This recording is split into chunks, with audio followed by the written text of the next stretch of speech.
ye serpents, and generation of vipers, how can you escape the damnation of hell? How can you do it? Now, he's talking to ministers. That's right. Holy man. How can you stand and know the Bible predicts and tells them people not to do that? And you can stand and compromise for a few lousy stinking dollars. Or some popularity and somebody would pat you on the back and call you a doctor. How can you say you love those people? I'm preaching on tapes too. How can you say you love those people and let a thing like that take place? You Pharisees, you blind, you serpents, you generation of vipers. How are you going to escape the damnation of hell? How can a man today that knows that these things are wrong and stand there to hold his congregation to make his denomination grow and fail to tell women and man? Amen. How are you going to escape the wrath of hell when it was made for you?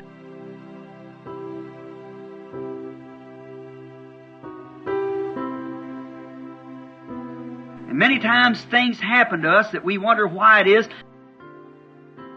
It's God foreshowing us something. Amen. And then how I always knew there was God somewhere. And as a little boy, He spoke to me, never to smoke or drink or defile my body. That's running morally with women and things. I had always had a dread of it, and was a young man. And then I was out hunting one time, which seems to be a second nature to me, to love to hunt. And I was out hunting with a boy, Jim Poole, lovely kid. And Jimmy let his gun go off and shot me through both legs. Real close to me, the shotgun. I was taken to the hospital. And they're laying there dying. No penicillin or nothing in those days. And they had a rubber sheet under me, and I know that night they was going to operate the next morning. They just took and cleaned off the wound, and big pieces of flesh blowed up, and they take scissors and cut it off. I had to hold a man's hands, and they had Frankie Ike. He just recently committed suicide. And I had to pry my hands loose from his wrist. When they got through, I screamed and cried and holding on to like that. And then cutting that part of the leg off. I was 14 years old, just a boy. And that night, I tried to go to sleep, and I woke up, something splashed. And here was blood, nearly a half a gallon, I guess, had come from them veins, and they taken an x-ray, and they said the shot was laying so close to that artery on either side that just a little scratch would cut it right in two, and I started bleeding. Well, I thought, this is the end of me. Put my hands down like this and raised it up. Blood running down my hands. It was my own blood I was laying in. I rang the bell, the nurse came, and she just soaked it up with towel because there's nothing they could do. And the next morning, under those weakening conditions, they didn't give the blood transfusion in them days, so they operated on me. And they gave me ether. And the old ether, I guess you remember, it's the old anesthetic. And under that ether, when I came out, I was coming out of the ether after 8 hours. They had to give me so much they thought I wouldn't wake up. They couldn't get me awake. When I come out from under that ether, there's something happened to me there. I've always believed it to be a vision. Because I was so weak, and they thought I was dying. She was crying. And when I opened my eyes to look, I could hear her talking. And then I went back to sleep and woke up 2 or 3 times. And then I had a vision then. The first vision when I come to. And then I went into this trance. And I thought I was in hell. Just as plain. In this vision, the first one, here's what taken place. After the vision struck me and I was so weak, and I lost all that blood, I thought I was sinking into an endless eternity. Many of you have heard me tell this before. And sinking into an endless eternity. First I was going through like clouds, and then through darkness, and sinking on down, down, down. And the first thing you know, I got into the regions of the lost. And in there, I screamed. And I looked, and there just everything, there was no foundation to it. I could never stop falling. For eternity, it looked like I was going to fall. There's no stopping nowhere. And then, what a difference it was from the vision I had here not long ago of being in glory with the people. The contrast. But in this, as I was falling, I screamed for my daddy. Of course, being just a kid, that's what I would do. I screamed for my daddy. And my daddy wasn't there. And I screamed for my mother. Somebody catch me. There was no mother there. I was just going. And I screamed then to God. There was no God there. There was nothing there. And after a while, I heard the most mournful sound that I ever heard. And it was the awfulest feeling. There's no way even a literal burning fire would be a pleasure to the sight of what this was. Now those visions has never been wrong. And it was just one of the most horrible feelings I ever had. And what did I heard? A noise sound like some kind of a haunted affair. And when it was, I looked coming, and it was women.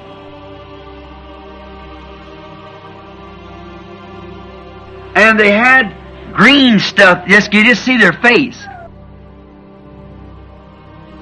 And they had green stuff under their eyes. And their eyes looked like run back, like the women today paint their eyes. Run back like that. And just their eyes and face, and they were going,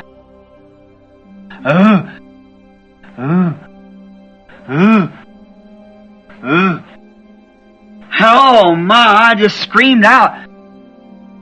Oh God, have mercy upon me. Have mercy, oh God, where are you?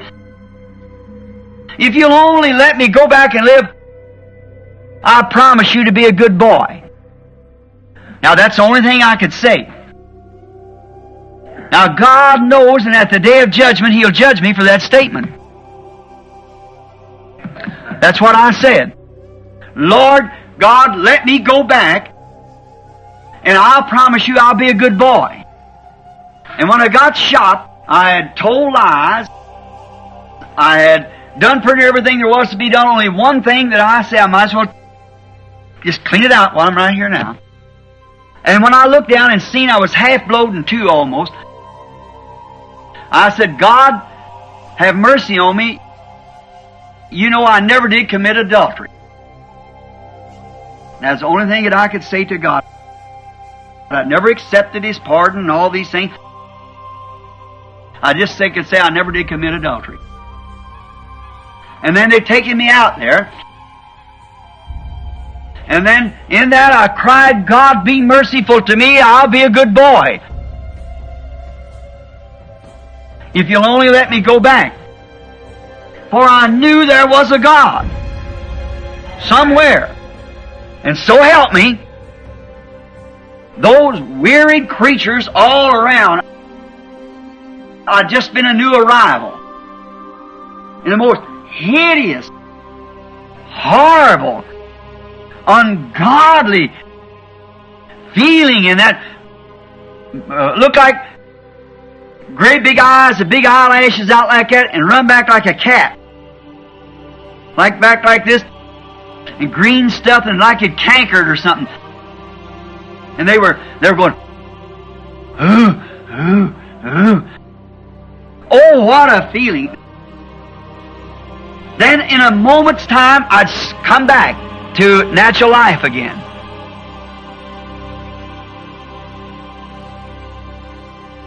That thing has bothered me. I thought, oh, let it be that I'll never go to a place like that. No other human being will ever have to go to a place like that. I knew that there was a regions of the damned somewhere. Now, I never noticed it too much until about 4 weeks ago. The wife never thought of it in this terms. About 4 weeks ago, the wife and I went down to Tucson to do some shopping. And while we were sitting, the wife, we went in downstairs and there was a bunch of sissy-like boys, had their hair ratted, you know, like the women does, and bangs combed down here in front, and these real high trousers on, kind of, I guess, the beatniks or what you call them. And they were in there, and everybody's looking at them, and their heads is that big, like the women that wears these here water head haircuts, you know. And they were down there, and a young woman come by, and she said, "What do you think about that?" I said, "Then you ought to be ashamed of yourself, if you can think that." I said, "He has just as much right to do it as you do. Neither one of you have a right."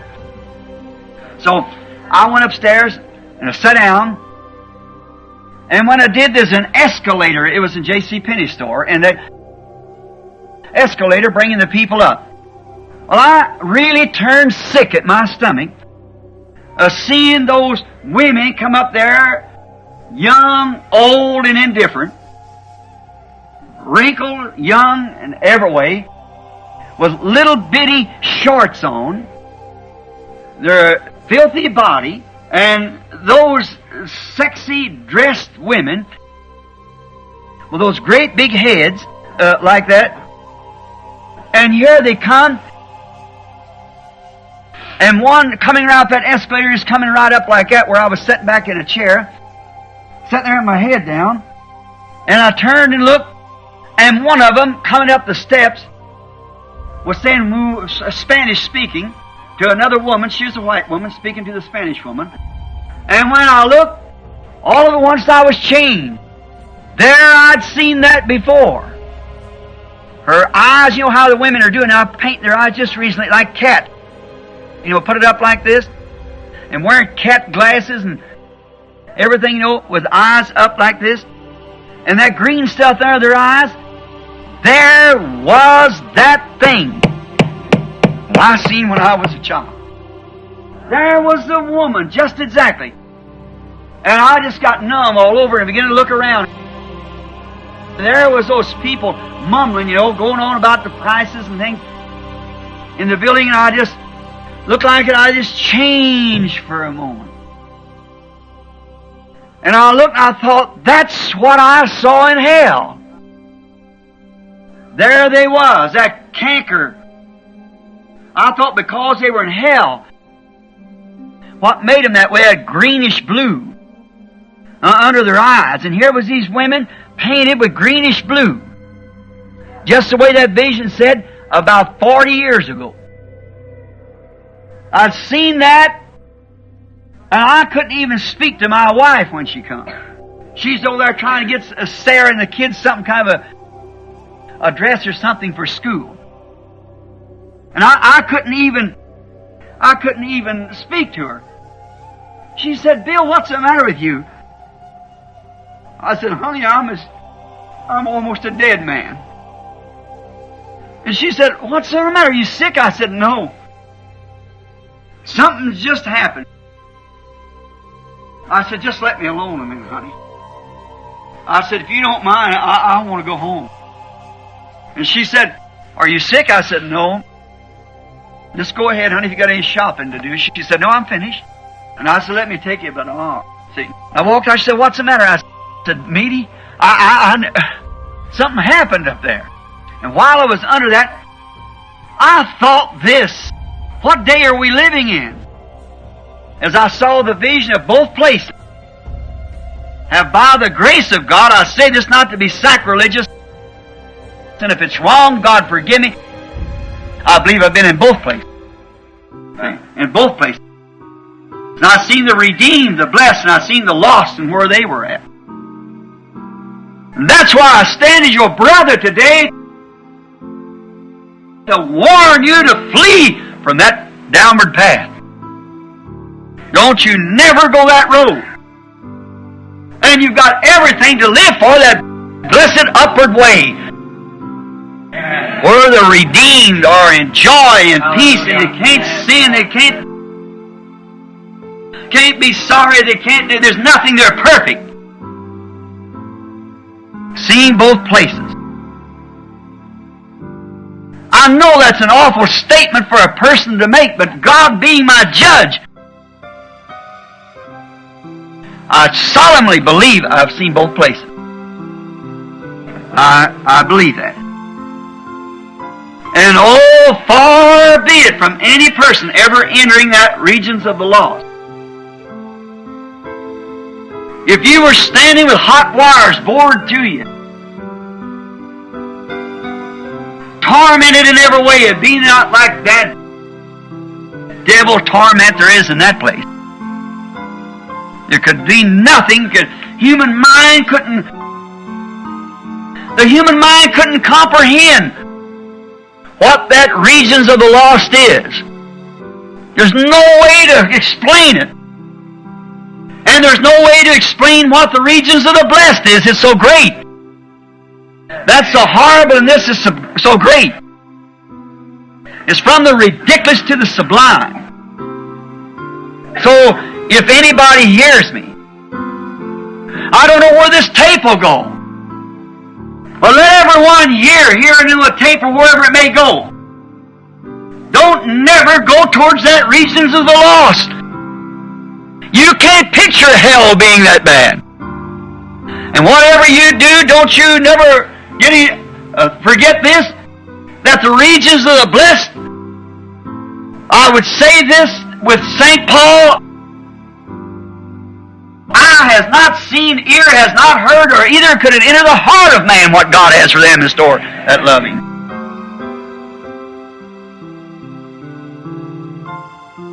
So stop if you're listening to the tape, turn the machine off, and repent if you're not saved.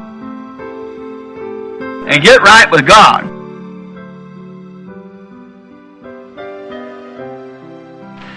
While we pray.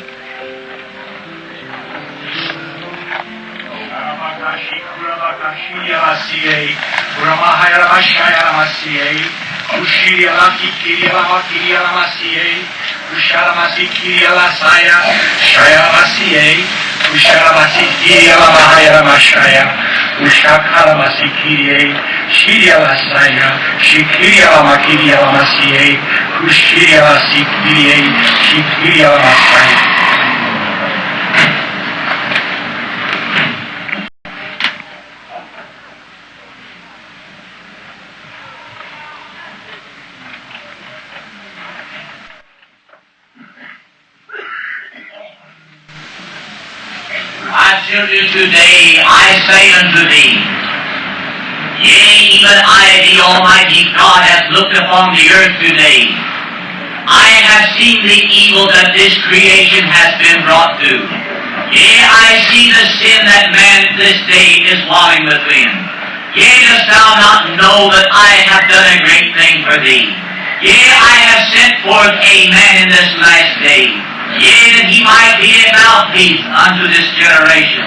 But I say unto thee this day, my people, many have scoffed at his name. Yea, they have turned their backs upon the things that he has spoke. But I say unto thee, those that shall hear these words, I shall cause great blessings to fall upon thee, for I am the Almighty God. I shall reward this day for those that shall sincerely receive these words. Saith the Lord.